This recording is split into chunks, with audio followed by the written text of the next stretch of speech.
Jesus, graça e paz, boa noite aos irmãos, amém? Aleluia. Para mim é um baita privilégio, é uma honra ministrar no projeto Vida Nova. Falei para o pastor lá no gabinete, eu tenho um LP, irmãos, no projeto Vida Nova. LP, desafio dizer quem tem LP. Então acompanho o projeto já há alguns bons anos. Fico feliz com o convite do pastor Sérgio.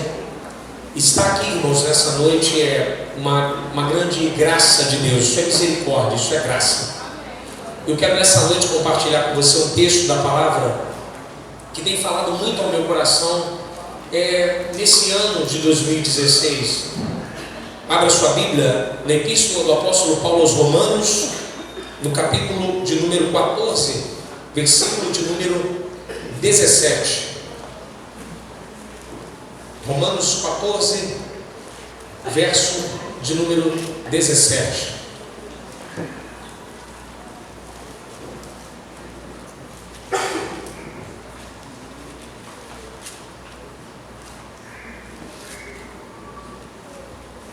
Leamos. Porque o reino de Deus não consiste em comer ou em beber, ou em algumas versões, em comida ou bebida, mas em justiça, paz e alegria no Espírito Santo. Porque o reino de Deus não consiste em comida ou bebida, mas na justiça, na paz e alegria no Espírito Santo. Deixe a sua Bíblia aberta, por gentileza. Epístola do apóstolo Paulo aos Romanos é o grande escrito do apóstolo. Das 13 cartas que o apóstolo escreveu, posso considerar, junto com grandes homens que estudaram as epístolas, principalmente Dr. Martin Lloyd-Jones. Dr. Martin Lloyd-Jones tem uma citação muito boa, pastor Sérgio, que fala sobre Romanos. Ele diz que se as epístolas de Paulo são as cadeias de montanhas do Himalaia, Romanos é o pico Everest do ministério dele, ou seja, é o pensamento mais alto do apóstolo. Paulo escreve que na época era a cidade mais importante do império. Roma era a maior cidade do império, com mais de 1.200.000 habitantes, segundo alguns historiadores. Então ele está escrevendo para a capital do Império Romano. O império tinha mais de 50 milhões de pessoas. Então ele está escrevendo para as pessoas que tinham maior grau de intelectualidade. Roma já tinha senado, aqueduto, sistema de diversão, uma série de coisas que tinham, sistema político muito bem desenvolvido. Tanto que o cristianismo é uma mistura do direito romano, filosofia grega e doutrina judaica, e nasce o cristianismo. Os romanos, eles eram os grandes pensadores da época. Paulo, quando escreve a epístola aos romanos, a igreja de Roma já existia. Paulo ele não tinha conseguido estar ainda na igreja de Roma. Ele não tinha fundado a igreja de Roma. Existem duas linhas de história que dizem sobre isso. Uns dizem que foi um dos homens que se converteram em Atos capítulo 2. Lá em Atos, você vê a descida do Pentecoste, na pregação do apóstolo Pedro, você vai ver que uma das pessoas que estão ali ouvindo aquela exposição de Pedro a respeito de Joel são os romanos. Tinha uns romanos ali. Uns vão dizer que uns se converteram e vão para Roma e fundam a igreja. Outros já vão dizer que após a morte de Estevão acontece o que a história chama de diáspora, quando o cristianismo é espalhado em todo o império. Uns vão para o norte e outros vão para o sul. Filipe vai numa parte e outros vão em outra parte. E alguns dizem que provavelmente um daqueles grupos fundaram a igreja de Roma. Mas o que importa é que a igreja existia. Epístola de Romanos é tão difícil quanto Apocalipse. Para você ter uma ideia, a complexidade que é. Do capítulo 1 de Romanos ao capítulo 11, não tem uma pregação, é só teologia. É Paulo expondo a decadência humana, falando sobre santificação, justificação, eleição, falando sobre regeneração. A partir do capítulo de número 12, Paulo começa a pregar, de fato, toda a teologia que ele ensina do 1 ao 11. Por isso que o capítulo 12, o versículo 1, ele começa: Rogo-vos, pois, irmãos.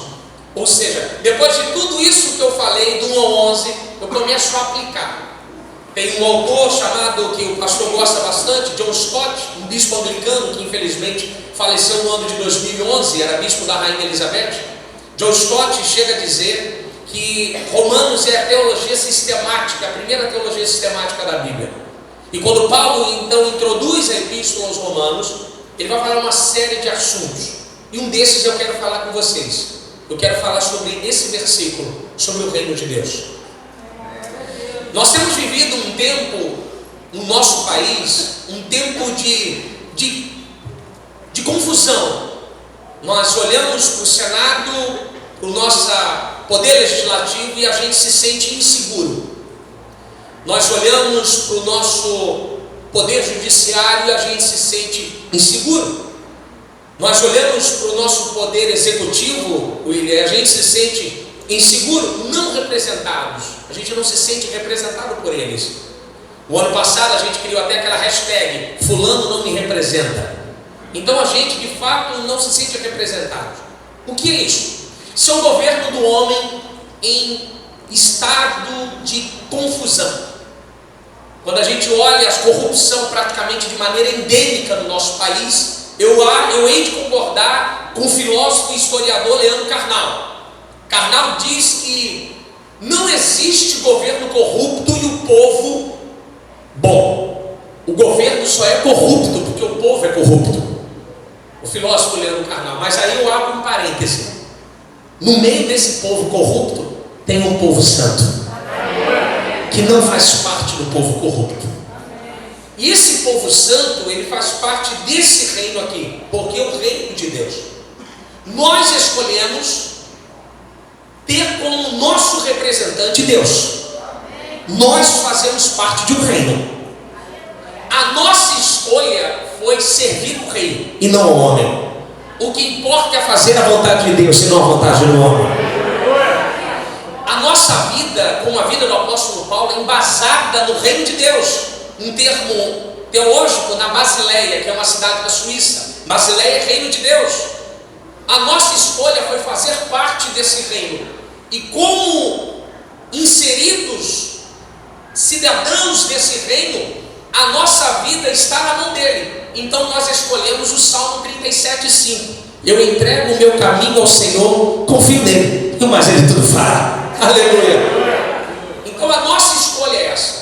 Mas esse reino de Deus, em que tem se falado tanto no Brasil, nas igrejas, nas canções, venha o seu reino, queremos o seu reino.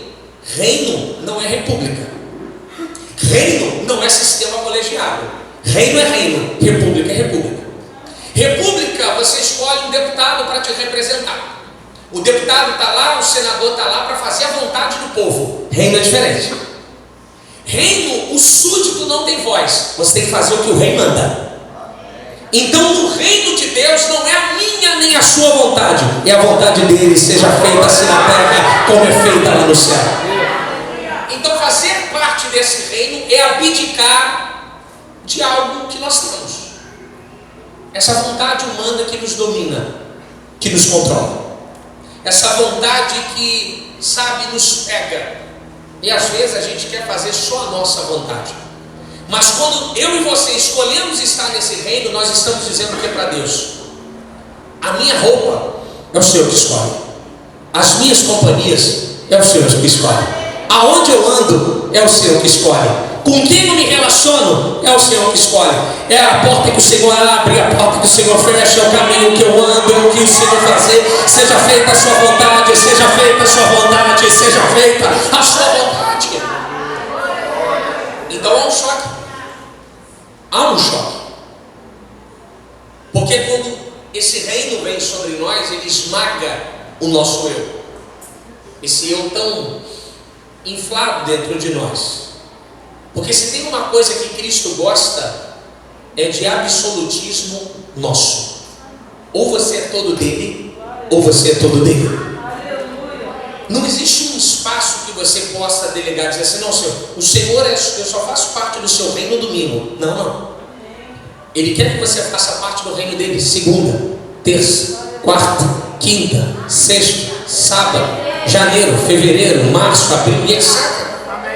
Fazer parte do reino de Deus é fazer parte do reino aqui na igreja, na faculdade, no colégio, no trabalho. Aonde você for, você é do reino de Deus. Aonde você andar, você é do reino de Deus. Você faz parte desse reino. E esse reino, como é que funciona? O apóstolo Paulo vai dizer uma coisa interessante para nós. Me acompanhe, por gentileza. O reino de Deus não consiste em comida e nem bebida. O reino de Deus não é concreto. O reino de Deus é abstrato. Como diz João 18:36, se você quiser botar no slide, vai ajudar os irmãos. João 18:36, ele vai dizer: e Jesus respondeu: o meu reino não é deste mundo. Na parte A do texto, João 18:36. O reino de Deus não é concreto, não é palpável.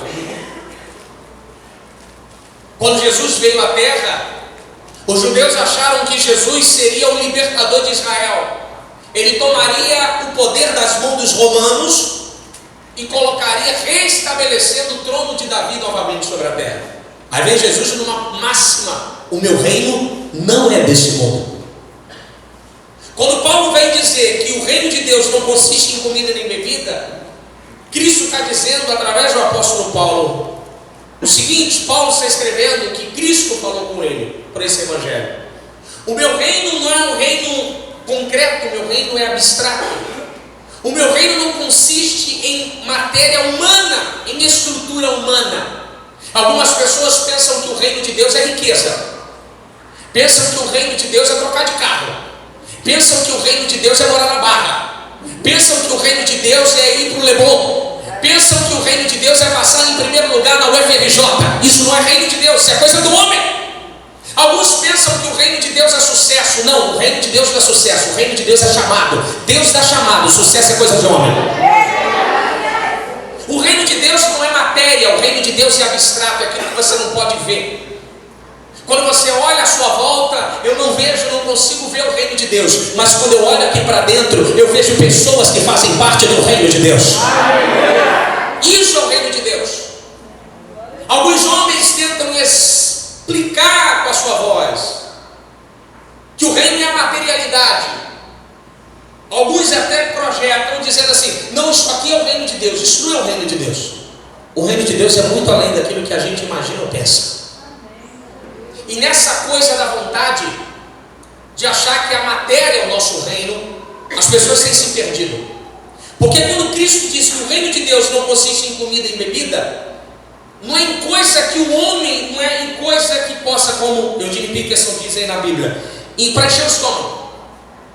Aí aqui eu tenho que aplicar um filósofo, Dostoiévski, que ele falou emprestado de Agostinho: existe um vazio no homem do tamanho de Deus.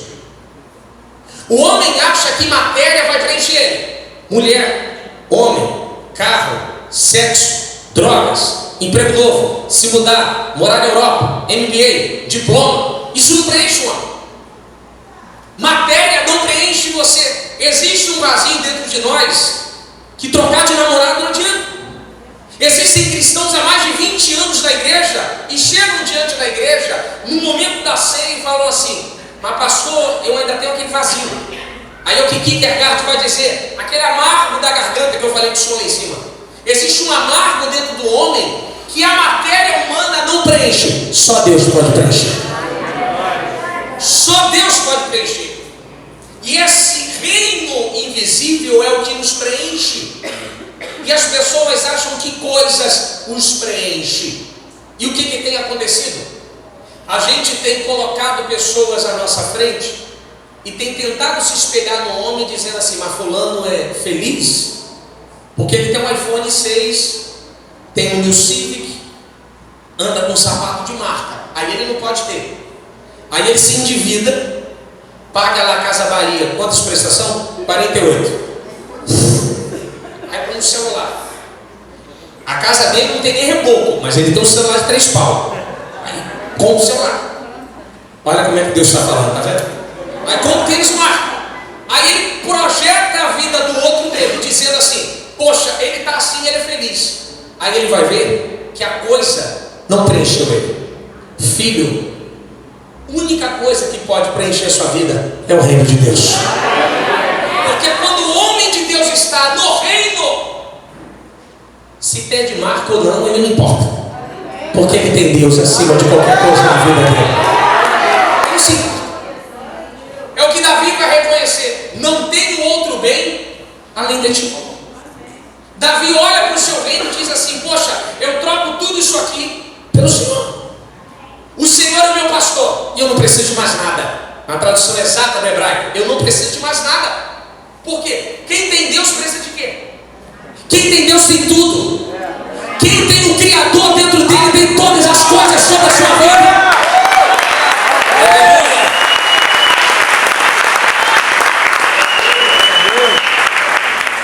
E os homens se enganam.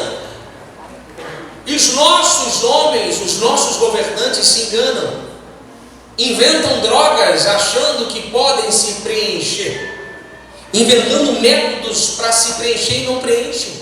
Bebidas novas, novas aventuras, carros cada vez mais velozes, motos cada vez mais velozes, na tentativa de preencher um vazio que existe uma marca dentro dele: Jesus Cristo, o Nazareno. É uma peça que não consegue ser encontrada na terra. Essa peça se fez carne, habitou entre nós. Vimos a sua glória, o unigênito do Pai. Ele morreu na cruz, mas ao terceiro dia ressuscitou. E hoje está aqui dizendo: eu sou a peça que falta para preencher a sua vida.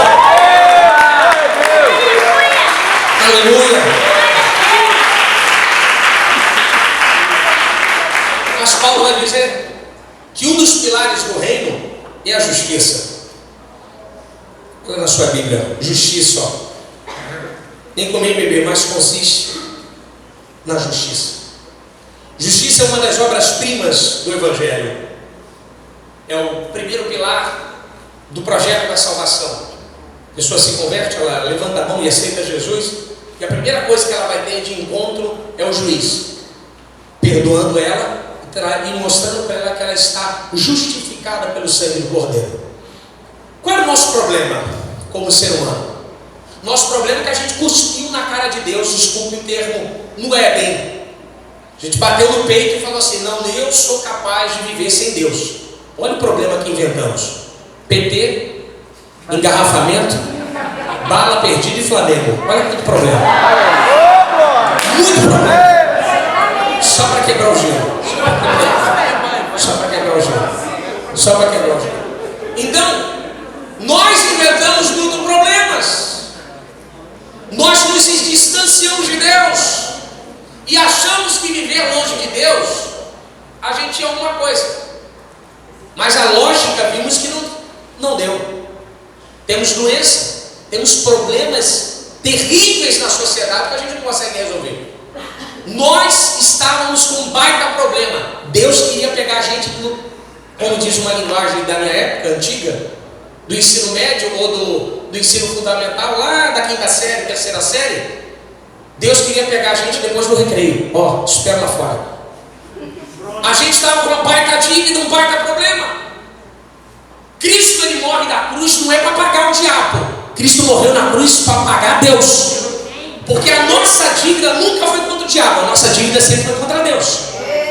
O nosso problema era contra Deus, era maior do que a gente imaginava. O nosso credor era o credor criador dos céus e da terra. Então essa justiça, nós estávamos inimigos de Deus. Nós não poderíamos falar com Deus, pastor Sérgio. A gente não poderia encontrar com Deus. Aí o que Jesus fez? Cristo morre na cruz. E essa morte de Cristo na cruz nos trouxe o quê? Paz com Deus. Romanos capítulo 5, verso 1. Justificados, pois, pela fé, tenhamos paz com Deus, por nosso Senhor Jesus Cristo. Romanos 5. O que nós temos? Temos paz com Deus. E essa paz, o que ela nos possibilita? Acesso a Deus. Porque Deus não queria ver a nossa cara, literalmente. Nós estávamos devendo Ele. Deus é um ser santo e nós completamente pecadores. Santidade de Deus e o pecado não coadunam, não estão juntos. Deus odeia pecado,